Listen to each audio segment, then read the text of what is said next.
Hello everyone, and today's session is on a dozen mistakes of my software testing career. And I'm Ajay Balamurugadas, AVP Delivery in the organization Capital QA, Bangalore, India. And my Twitter handle is AJAY184F. So feel free to contact me about this session or about software testing in general. We could have a chat. So, when I thought about this topic, a dozen mistakes of my software testing career, I had my total experience is around 12 years. So I thought, okay, maybe for every year I can come up with one mistake. And then I set out on this exercise. And to my surprise, I came up with more than 50 mistakes. And that's when I thought, okay, here is a great opportunity for me to write a book on all the mistakes of my software testing career, or all the mistakes I could remember. And that's where I wrote the book, 50 plus mistakes of my software testing career, which we'll discuss in this session towards the end. So to start with, this dozen mistakes, right? So what are they categorized into, or what are the different categories for these mistakes? So I came up with 6 categories, or 6 buckets if you want to call it. So the first one is about self. Everything and anything related to me, my attitude, my behavior, my habits. So all the mistakes I could come up with, which were related to me, I put it under the category called self. So the next category is process. So this was not directly related to me or with any other person, but it was mainly focused on the process. So this, say a process was implemented, or process was created from scratch, and say a process was stopped midway, and how that became a mistake. So anything and everything related to process came under the process category. The next one was the management. So when I say management, say the immediate team leads, then the higher managers, the senior leaders, maybe the board of directors, the company heads, um, what kind of interactions I had with them, what mistakes I did in those interactions. So those kind of mistakes I categorized or put it under the category management, right? The next category is around communication. So when I say communication, it could be uh, oral communication, it could be my bug reports, it could be my say talks, my presentations, my say any meetups, anything to do with communication, right? Next, being a hands-on tester, a majority of mistakes came under this category, or a good chunk of my mistakes came under the category called testing. So while I was testing the product, what kind of mistakes I did? Did I test for the right mission? Did I set the expectations right? And many other mistakes like that, right? And then the sixth category I could think of is the team. I've worked in multiple companies, multiple projects as a solo tester. I was the only tester, right? And then there were projects where I worked in teams with, like, there was one more tester maybe, and then in some teams there were like around 150 testers. So how my actions impacted others, how their actions impacted me, how a combination of process management, uh, problems in communication, all of it affected the entire team. So those kind of mistakes came under the category team. So after I categorized all the, say, 50 plus mistakes into these 6 categories, then I thought, hey, my career is not yet over, right? I'm not done yet. I see few more years of software testing career for me. So then I don't know what kind of mistakes I'll make. right? And they might not fall in the same 6 categories. So I created one more category, but I don't know what name to give it because I don't know what kind of mistakes I'll make, right? So I put the category name as question mark. So I don't know. It's an unknown category. We'll see. Maybe after a few months or years, if I had to repeat similar presentation, I would have a name for that category, maybe, right? So this is the gist of my talk. The dozen mistakes. So as I told, the dozen became more than 50 mistakes, and where they are being categorized into, right? So now the question comes, what's so special about my 12 years that I feel like, okay, I need to share my mistakes. I need to share the 50 plus mistakes, right? So I've seen people go to office, um, I mean, get up, go to office, then come back home, then repeat the same thing again and again and again, test the same project, test the same product, be in the same project, be interact with the same team members, keep testing the similar domain products, right? And this continues for years and years, right? And then they equate the entire experience, they add up the years and say, okay, they have X number of X years of experience, right? Then I felt, okay, my 12 years is maybe very different. So what gives me the confidence to say that? So here it is. So where did I spend my 12 years? So if you look at my professional summary, I can say I spent a lot of my time in working for different kinds of companies.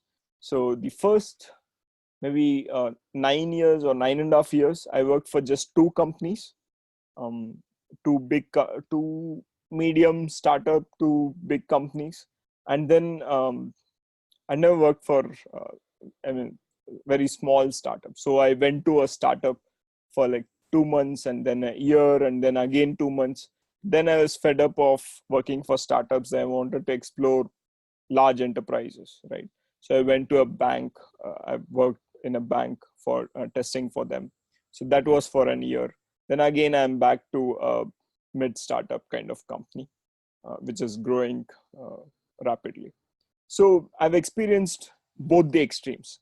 I've experienced working in teams where I was the only tester, to where there was a testing team of say 150 testers, right? So I've experienced the different scale, the both ends of that scale. I've seen releases where the product got released say once in 8 months, and I've also seen companies, I've worked in teams where we released a patch or a fix to the issues reported by the customer, a fix to the customer issues every day, right? We called it the daily dose, where we fixed the, say, customer reported an issue. Within 24 hours, the patch was developed, tested, rolled to production across instances, and the customer was very happy, right? And I've also been in places where a customer reported an issue. We used to make a note of it, negotiate with the customer, uh, develop it for like 2-3 months, test it for like 3-4 months, and then release it after say 7 or 8 months, right? So that was in the early 2006, 2010 ish, right? So I've seen both ends of the spectrum while working for companies, and then I'm still an active freelancer. I've worked on more than 50 freelance projects, more than 500 days spent in testing across platforms like uh, Fiverr.com, Bugwolf.com, Testleo.com, Test.io. Then you also have like Bug Hunters. So multiple freelancing platforms I've worked, I've experienced different, and 99 tests, of course. I've spent a lot of time working on that platform. So I've had different kinds of experience working as a freelancer, wherein you don't have like the luxury of say a week's time or a month's time for testing and releasing. You have like hardly few hours to maybe 1 day or 2 days, and that's it. You have to learn the product, interact with the customer if there are any, and clarify your questions, file bugs, ensure that the bugs are not duplicate, some other tester has not logged the same bugs, your bug reports are clear, and you fight for your bugs, and all of it within like 48 hours, right? So that kind of experience, in addition to the company experience, has also helped me in my career. I made a few mistakes there as well. So in each of these categories, I made mistakes. So I'd like to talk about them. I would like that, okay, others maybe uh, who have not yet experienced these, maybe don't repeat the same mistakes. They can make new mistakes, of course. Then I have been at different conferences, different software testing conferences, Asia, Europe, US. I've been a speaker. I've been a facilitator for different conferences. I've reviewed I've reviewed the papers submitted for that conferences. I've been a keynote speaker at CAST. I've also conducted different workshops. I've attended those workshops, and then after a few years, I've conducted them as an instructor. So being a workshop attendee versus conducting the workshop, it's a totally different experience. So that experience also I have gained. Um, so companies, freelancing, conferences, then comes the online community. Um, Software testers, I mean, there's a very big community out there, online community, on Twitter, on Slack, on Skype. People interact, they have questions, they pair up, they learn together, they discuss, they argue, even on Slack, Twitter, and then a wonderful discussion emerges out of it. So I have been part of those communities. I'm still part of those communities. I've interacted with multiple testers, and I've written 6 small books for testers. They're available for free download on my blog, enjoytesting.blogspot.com. So you can download those books. I've also conducted training sessions for software testers over Skype. So this was few years ago. Um, I conducted more than say 40 online batches and maybe 200 testers. I've trained them, and some of them have become very good testers. I've been in close touch with them. They have been in close touch with me. We still continue to discuss about testing. That gives me good satisfaction. And at the same time, I also understand how testers react, how testers learn, right? So that's about the online communities. Then comes the workshops and meetups. So as I told, I've been an attendee for multiple workshops. I've also been an instructor of multiple workshops, like say exploratory testing workshop, mobile testing workshop, Android security, accessibility testing. I've attended the problem solving leadership workshop with Jerry Weinberg, Esther Derby, conducted by them and all other participants in the 2017 batch. And I have also conducted a workshop on problem solving with Jyoti Rangaya. So I've attended multiple workshops, conducted multiple workshops for both Indian conferences and also conferences like Mobile App Europe in Potsdam, Berlin. That conference, I've also conducted a workshop on mobile testing, mobile app testing. Um, Organized multiple meetups through Test Insane, Test Maniac, at Test Insane office through Test Maniac, and also attended workshops through the Test Tribe community, Agile Testing Alliance, Step In Forum, right?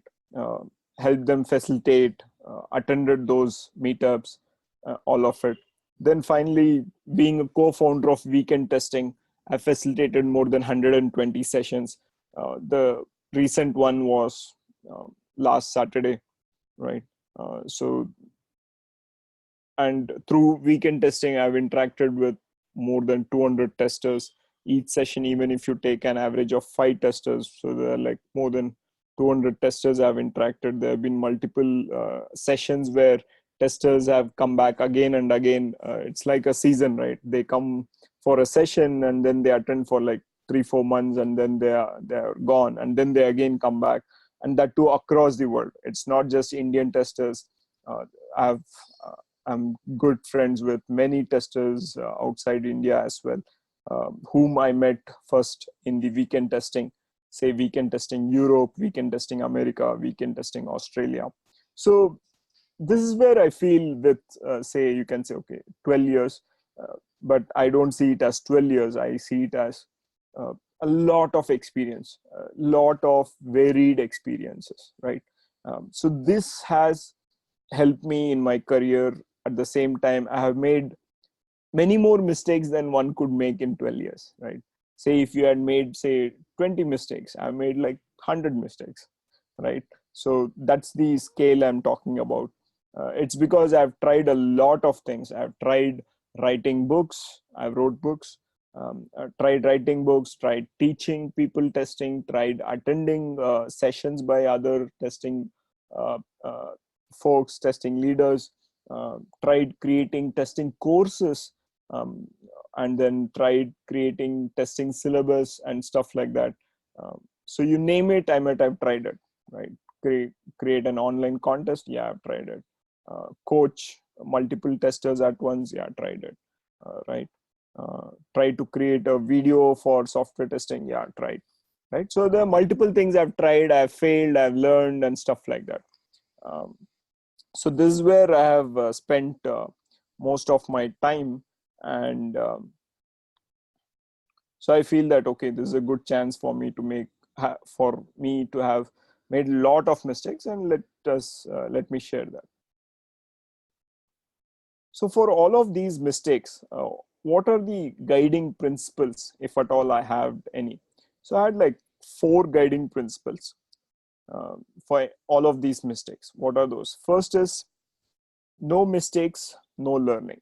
I feel that if you have made if you have not made any mistake, that means you have not yet learned anything. You're just in your comfort zone, right?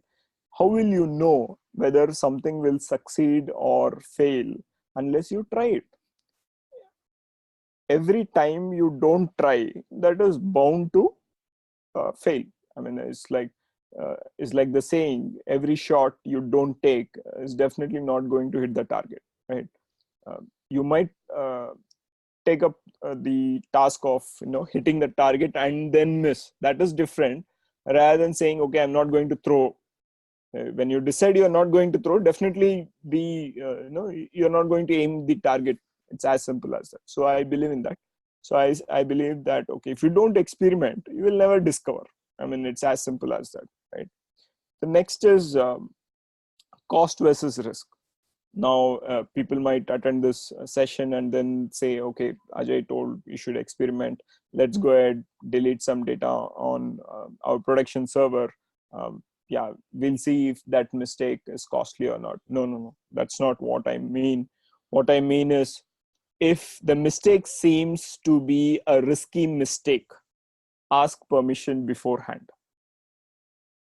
If you are not sure if the uh, risk or the cost of the mistake is very high or too low, if you're not sure, if you're not able to categorize it, ask permission.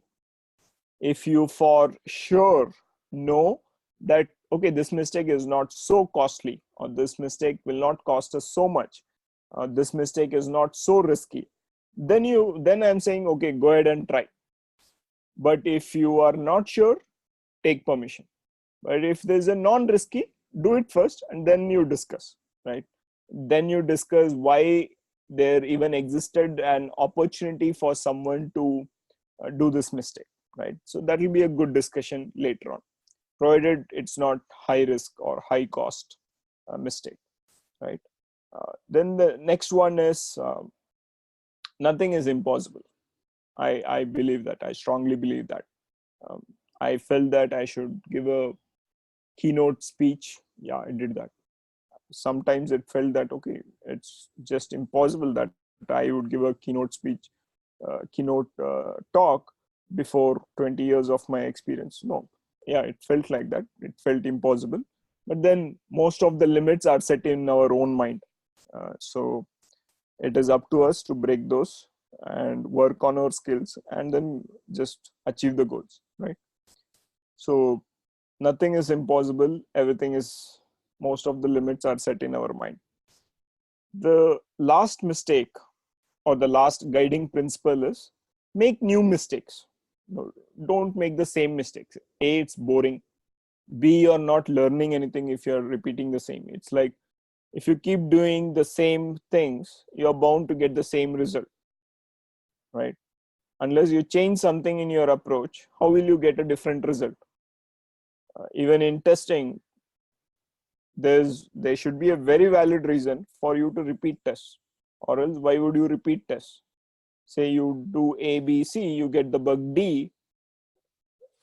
So unless you want to, ensure or you have a question for which you need an answer, and then for that you need to repeat A, B, C again and again and again, there's no valid reason for you to keep repeating the same test, right? Similarly, don't make the same mistake. In fact, I know that James Buck might not agree on this. Yeah, but then that's his thought. My thought is, yeah, it's a crime to make the same mistake. So having discussed the guiding principles, now let's move on to the categories of mistakes again. A little bit more explanation on each of the categories.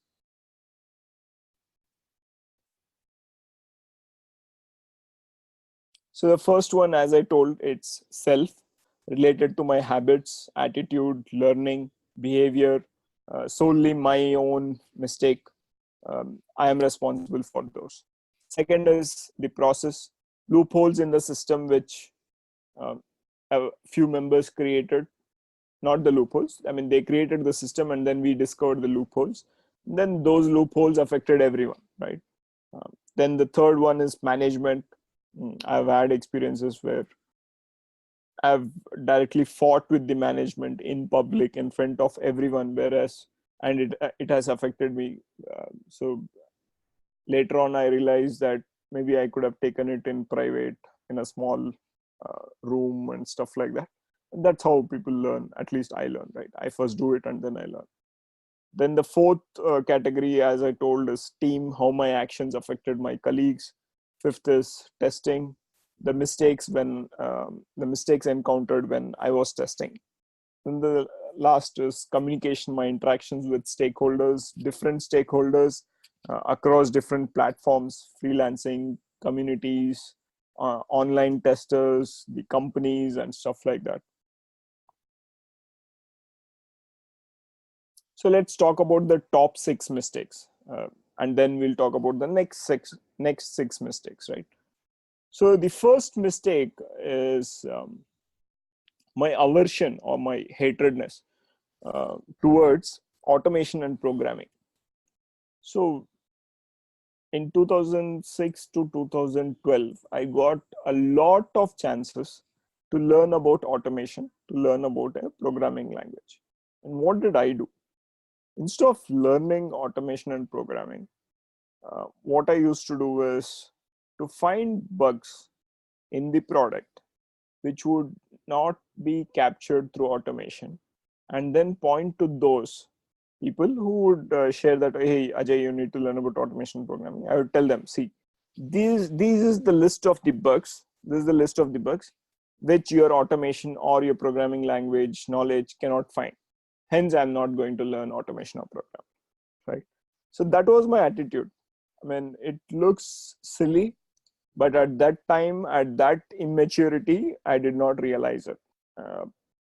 Right, I wasted a lot of my years, luckily less than 12 years, following this mistake, not learning about automation, not learning about programming. I did not realize that if I had learned automation and programming, if I had the knowledge of automation and programming, my value as a software tester would have multiplied, would have increased a lot. I would have become a better tester than what I am today. No, I did not realize that. That's the biggest mistake, the biggest regret. I ever would have in my software testing career. Okay, so am I working towards removing that mistake? A big yes, definite yes, right? So I'm working on the latest platform where I'm loving it is the codegym.cc website. The website name is codegym, codegym.cc, codegym.cc, where they are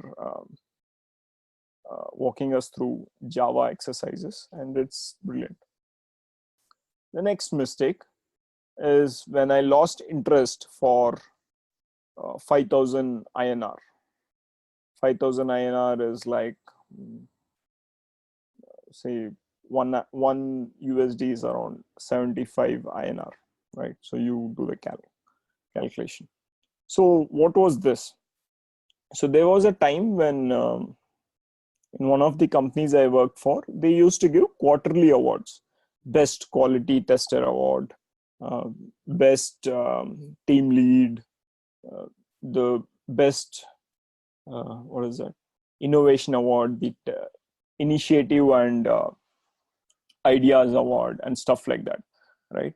And I and my partner in crime, we always used to win this award, the best idea and innovation award. We used to win, say, alternate quarters. One quarter if I won, the next quarter my friend would win. So, and this continued for few quarters. And then what did we do is we both worked on a single idea in a particular quarter, and the idea was a great hit, right? It affected a lot of testers in a positive way. The management was happy, and we were very confident that we would get the award once again. But this time what happened, the award was given to both of us. So we said the award would be shared between Ajay and his partner in crime. We are both happy. And the award had a trophy and 10,000 INR cash price, right? So now that the award was given to both of us, we got our individual trophies. But instead of 10,000 INR, each one of us got 5,000 INR, right? Now the cash prize was split, because when I talked to the HR told as the award is shared between two people, the cash prize got divided, right? And I was like, can't the company afford additional 10,000 INR? I mean, have we gone so low in their eyes that our effort is not recognized? And similar thoughts came into my mind, and I stopped focusing on innovation. I stopped showing interest, and this affected my performance. And after a few months, I quit, right? So I lost interest for 5,000 INR.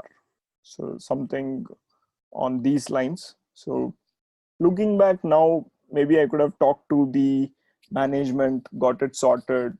They would have happily given the additional 10,000 INR and stuff like that, right? So this is one of the second mistake in the top 6 list. So the third mistake.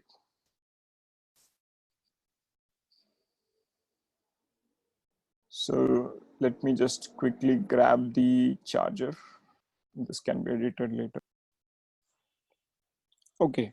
So now that we have seen the second mistake where I lost interest for 5,000 INR, the third mistake is I wanted to help everyone. Now, how can this be a mistake? So just imagine people from different time zones trying to reach you, and you are awake to help each one of them.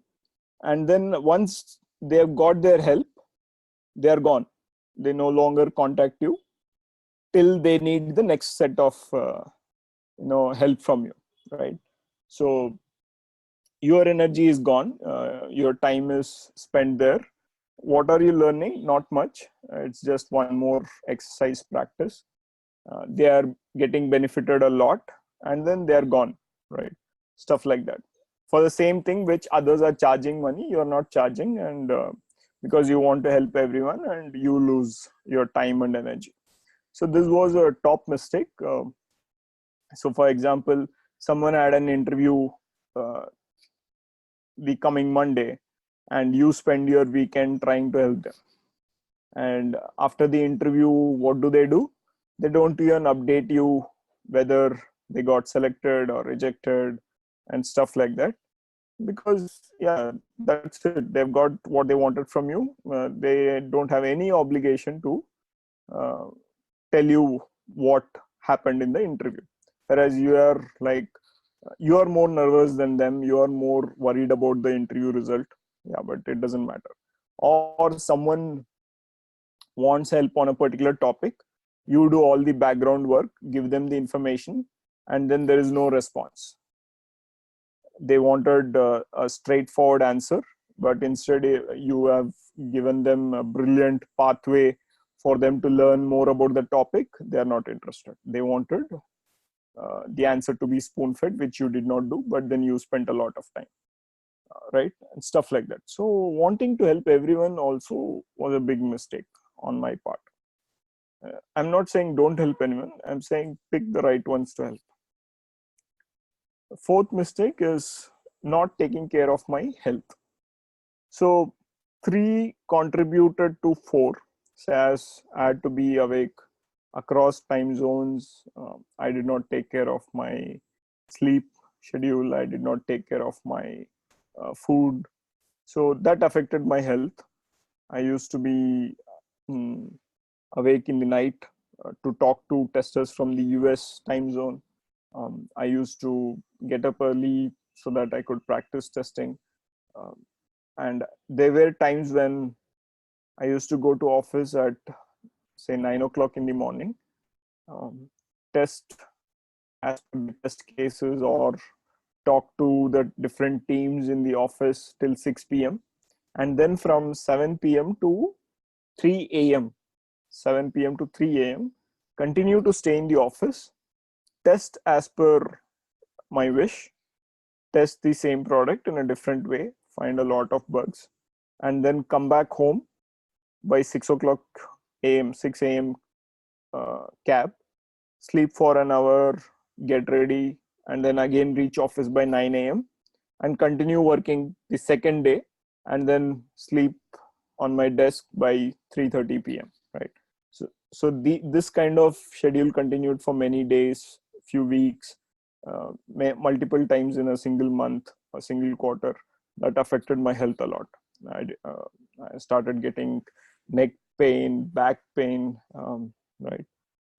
So please take care of your health. That's more important than testing. The next mistake is I wanted to be a one-man army. So what do I mean by when I say I want to be a one-man army? It's like any project. If there was a tester requirement, I wanted to say I'll be the only tester. I will do the work of multiple testers, but I don't want others in my team. I should be the only tester. Any success, it should be attributed just to me. Any failure, I'm ready to take the blame. I don't want anyone else to share the blame or share the success. So this attitude of mine, one man army, taught me a lot. At the same time, prevented me from learning a lot as well. I missed learning the power of teamwork in my initial years of my career because I wanted to be a one-man army, right? So yeah, now I've realized the power of teamwork and I continue to work with big teams. And the next mistake was always having an overflowing cup. Now, what is an overflowing cup? Say if your schedule is packed, it just means your schedule is packed. But even with a packed schedule, you go ahead and volunteer for something extra, then it's like it's overflowing, right? And I used to do this a lot. For a single hour, I used to have meetings with two or three people, two or three different people of different teams for different topics. And I would be like, I would have to cancel someone's cancel someone's meeting at the last minute, because I had already committed the same time for multiple people. And so my cup was always overflowing. And it's not that I had the other time free and say 6 to 7 p.m. was blocked for 2 people. No, the entire day was blocked. And instead of postponing it to the next day, I would say, no, no, no, come, we'll try to finish this meeting quickly and we'll take your meeting and stuff like that. Try to attend a meetup, immediately rush to doing a freelance work, and then immediately the next day attend the company, do a major project, and then evening go read something, go attend a webinar. So it was like fully packed, no rest, affected health right, because I wanted to help everyone. I did not know automation and programming, so I could not use that. So all of these were like, and being a one-man army, all of these affected and were interrelated, and the cup was always overflowing. So these were the top 6 mistakes. The next 6 mistakes, let's see them. So some mistakes were like, I never worked on a single idea. When I say I never worked on an idea, it always stayed in my mind. For example, say I wanted to build a platform where A and B could interact. People from category A could interact and help people from category B for a particular exercise or assignment. I had this idea, right? Okay, now having this idea, what should I have done? I should have worked on it and made it big. No, I did not work on this idea. Now, okay, why am I repenting so much? What would happen?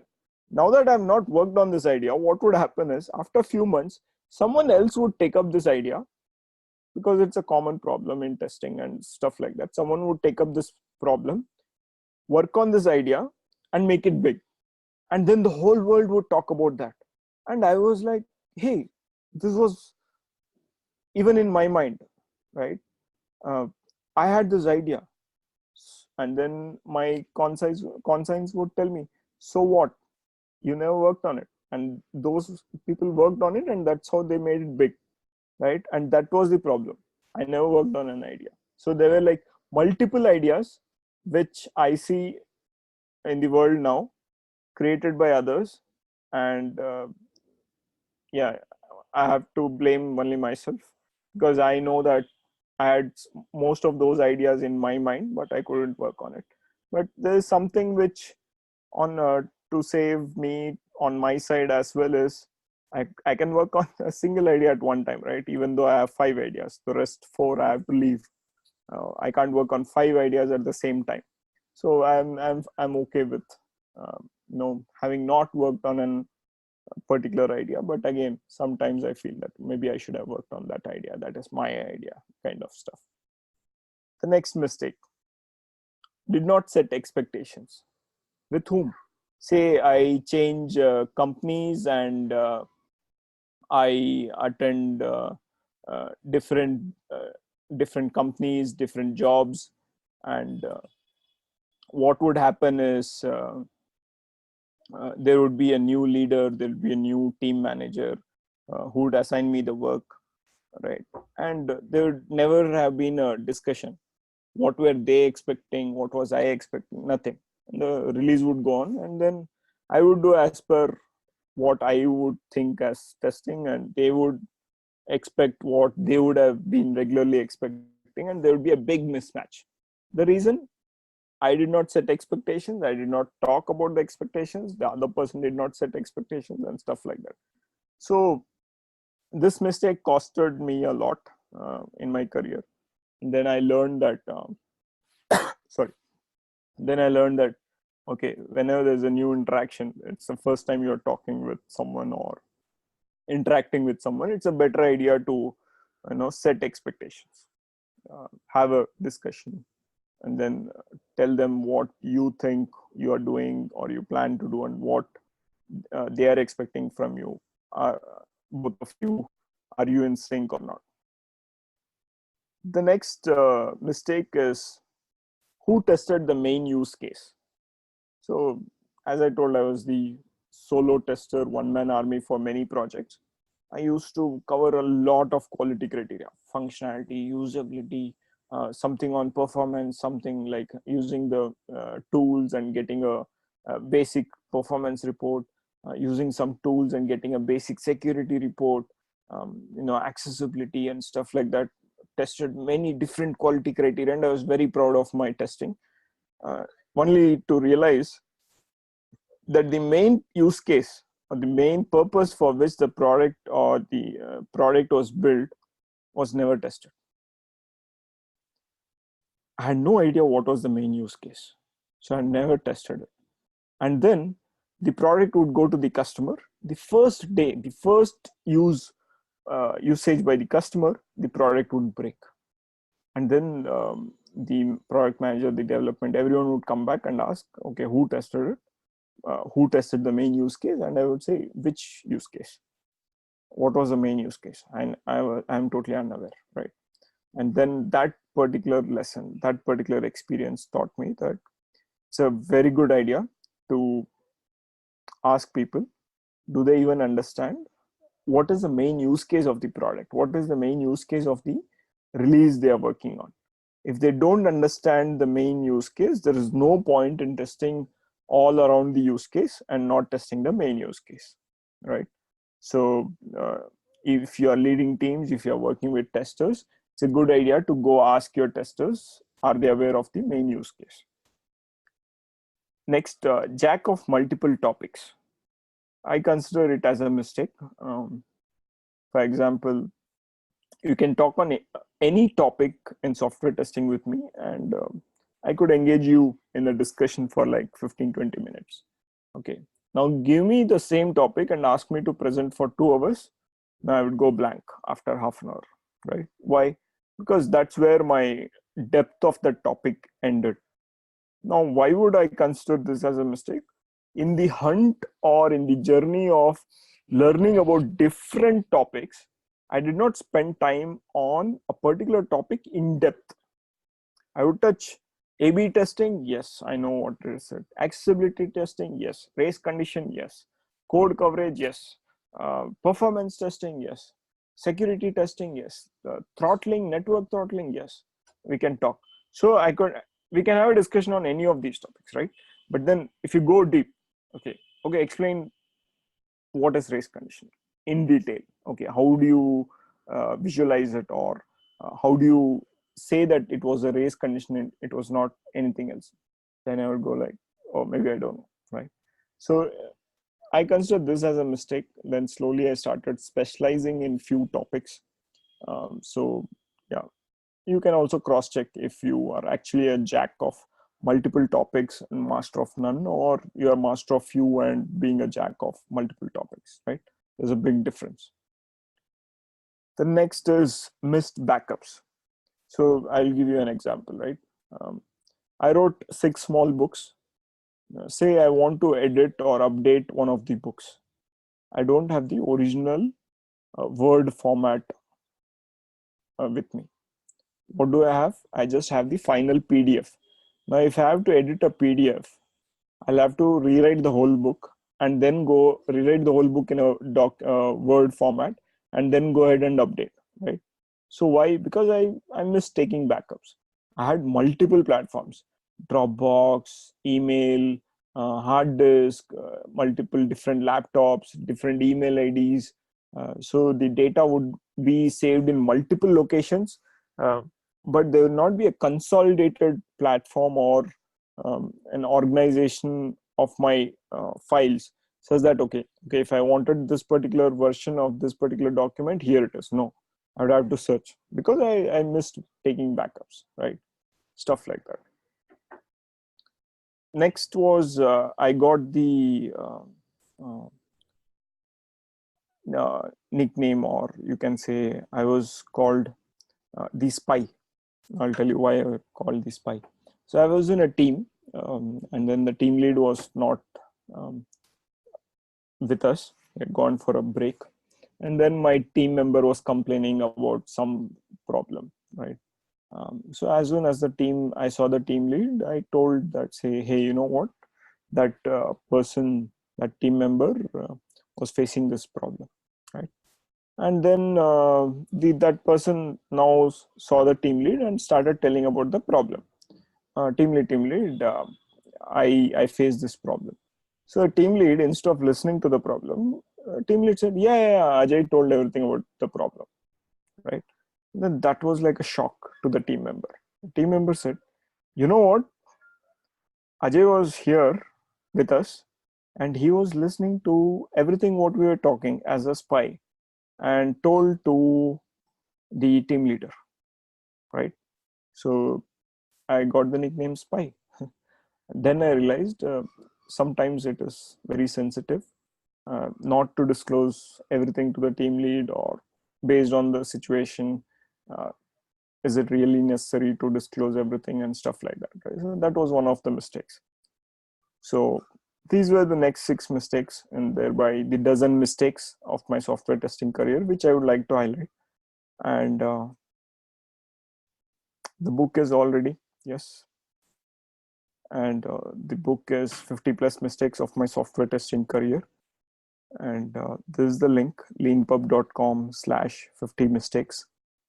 Feel free to buy the book if you like the table of contents, and if you like this presentation and you want to know more about the other mistakes, yeah, please feel free to go through the book.